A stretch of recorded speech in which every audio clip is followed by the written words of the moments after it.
Selamat malam Pak, perkenalkan nama saya Rauli Claudia Panggabean dengan NIM 11S24005 dari Prodi Informatika. Pada kesempatan ini saya akan mempresentasikan sebuah program sederhana yang saya buat, yaitu program to-do list. Program ini dirancang untuk membantu pengguna dalam mencatat, mengelola, dan memantau daftar kegiatan atau tugas yang harus diselesaikan. Meskipun terlihat sederhana, program ini punya nilai pembelajaran yang penting karena dibangun dengan konsep object oriented programming dan arsitektur terstruktur. Tujuan utama pengembangannya adalah untuk memahami bagaimana prinsip-prinsip OOP diterapkan dalam sistem nyata, mulai dari pembagian tanggung jawab antar kelas, pengelolaan data, sampai penerapan logika bisnis dan penanganan kesalahan. Nah, jadi dasar teorinya, sebelum masuk ke penjelasan program, saya ingin sedikit membahas teori yang mendasarinya. Pertama adalah OOP atau Object Oriented Programming yang memiliki 4 prinsip utama. Yang pertama, encapsulation, yaitu melindungi data dengan akses terbatas. Abstraction, yaitu menyembunyikan detail yang tidak perlu dari pengguna. Inheritance, yaitu pewarisan sifat antar kelas agar kode lebih efisien. Dan polymorphism, yaitu kemampuan satu metode memiliki perilaku berbeda tergantung konteksnya. Selain itu, program ini juga mengikuti konsep layer architecture atau biasa dikenal dengan pola MVG, di mana M model berfungsi untuk merepresentasikan data, view menampilkan antarmuka pengguna, dan controller atau service menjadi penghubung antara logika program dan tampilan. Dan terakhir, saya juga menerapkan exception handling agar program tidak langsung berhenti jika terjadi kesalahan. Misalnya kesalahan input, melainkan menampilkan pesan yang ramah dan informatif. Nah, selanjutnya adalah fungsi utama program, di mana secara umum fungsi utama dari program to-do list ini terdiri dari 5 bagian, di mana yang pertama menambahkan tugas baru atau add task, di mana di sini pengguna bisa memasukkan judul tugas baru dan sistem akan otomatis memberi ID unik untuk setiap unit. Lalu untuk setiap tugasnya, lalu kemudian menampilkan daftar tugas atau show task, di mana program akan menampilkan semua tugas yang sudah dimasukkan beserta statusnya, apakah sudah selesai atau belum. Kemudian menandai tugas selesai atau mark as done, di mana pengguna bisa menandai tugas tertentu sebagai done untuk menunjukkan bahwa aktivitas tersebut sudah diselesaikan. Kemudian terdapat menghapus tugas atau delete task. Pengguna juga bisa menghapus tugas berdasarkan ID. Kemudian validasi dan penanganan kesalahan input, di mana jika pengguna memasukkan data yang tidak sesuai, misalnya terdapat judul yang kosong, program akan menolak input tersebut dan memberikan pesan error yang jelas. Nah, jadi fungsi-fungsi ini saling terhubung melalui struktur program yang rapi dan berlapis. Selanjutnya terdapat struktur program dan pembagian lapisan, di mana program ini disusun berdasarkan arsitektur berlapis yang terdiri dari beberapa bagian utama, yaitu yang pertama terdapat entity layer atau model data, di mana lapisan ini berisi kelas to do yang merepresentasikan satu tugas dengan atribut seperti ID, judul, dan status selesai. Atributnya dibuat private agar tidak bisa diakses langsung, melainkan melalui getter dan setter. Di bagian ini juga ada validasi data agar setiap tugas yang dibuat benar-benar valid. Kemudian juga terdapat repository layer atau penyimpanan data, di mana bagian ini menggunakan struktur data seperti release untuk menyimpan daftar tugas, di mana tugas repository adalah menambah, menghapus, dan menampilkan data dari daftar tersebut. Kemudian juga terdapat service layer atau logika bisnis, di mana disinilah semua aturan dijalankan, misalnya memeriksa apakah input valid, menandai tugas selesai, dan sebagainya. Layer ini menjadi jembatan antara repository dan view.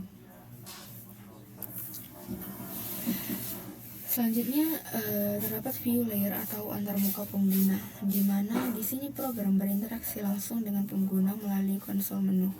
Menu-menunya seperti tambah tugas, lihat daftar, hapus, tandai selesai, dan keluar dari program.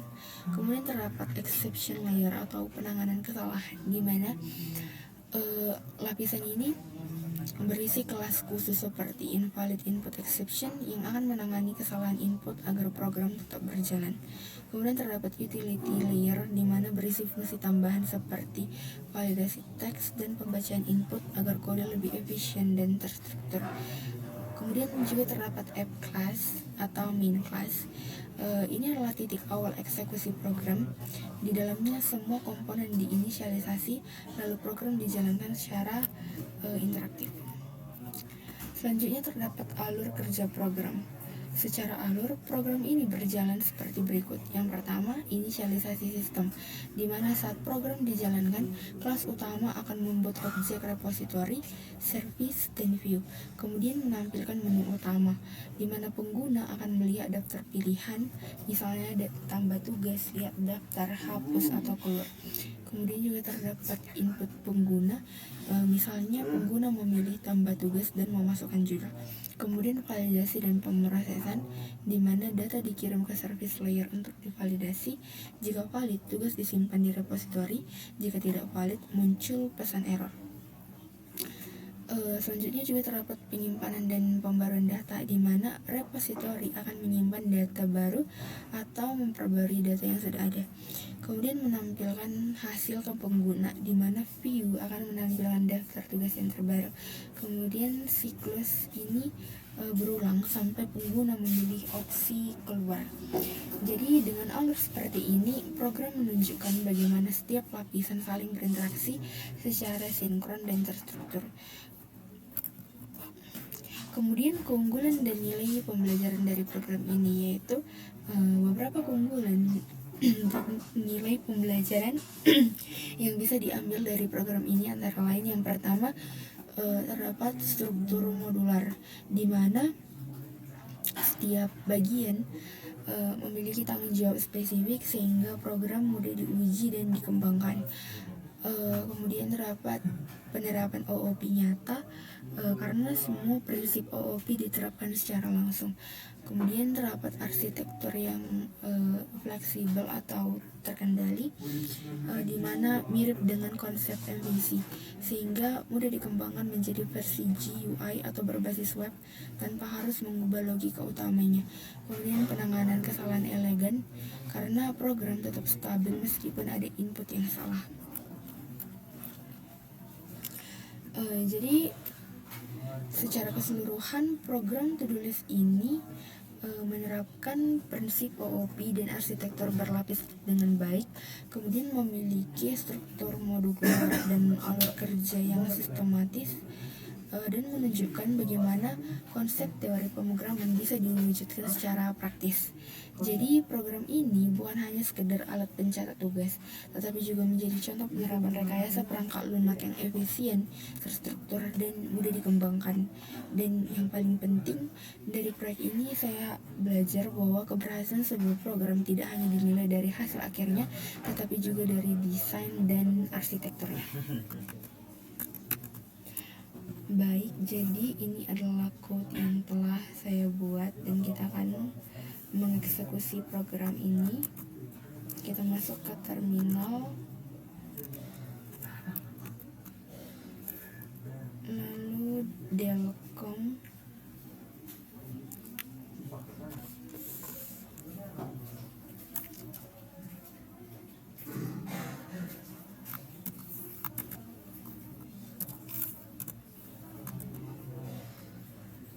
lalu kita masukkan command run, lalu inputnya adalah sebagai berikut.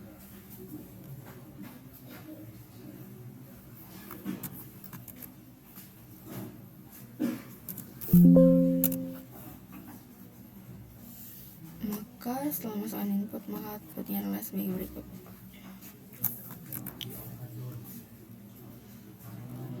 Baik, jadi cukup sekian presentasi yang dapat saya lakukan pada malam hari ini. Apabila ada tutur kata dan penyampaian yang kurang, saya mohon maaf. Sekian dan terima kasih. Shalom.